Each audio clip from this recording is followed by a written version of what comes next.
తాత ఆస్తి మనవడికి వస్తుందా? మా అక్క కొడుకు మా నాన్నగారి ఆస్తి కావాలంటున్నాడు అని ఒక అతను నా దగ్గరికి వచ్చాడు. ఒక తండ్రికి ఒక అబ్బాయి, ఒక అమ్మాయి. అమ్మాయి పెళ్లి చేసేసి పంపించేశారు. ఆ అమ్మాయికి ఒక కొడుకున్నాడు, అతను కూడా 32 వరకు ఉన్నాడు. ఇంకో అబ్బాయి ఉన్నాడు, అతనికి కూడా పెళ్ళయింది, పిల్లలు ఉన్నారు. అయితే ఈ తండ్రి చనిపోయాడు, చాలా రోజులు అయింది చనిపోయింది. ఇప్పుడు ఆ అమ్మాయి వాళ్ళ కొడుకు వచ్చి మా తాత ఆస్తిలో నాకు వాటా కావాలి అని అడుగుతుంది వాళ్ళ మామయ్య. As per Hindu succession act ప్రకారం ఎవరైతే వీరునామా రాయటంలో చనిపోతారో అప్పుడు వాళ్ళ పిల్లలకి మరియు భార్యకి సమాన హక్కు లభిస్తుంది.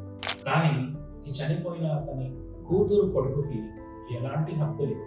వాళ్ళ కూతురికి ఉంటుంది హక్కు, వాళ్ళ కొడుకుకు ఉంటుంది హక్కు, వాళ్ళ భార్యకు ఉంటుంది హక్కు. కానీ కూతురు కొడుకుకి ఏ హక్కు లేదు.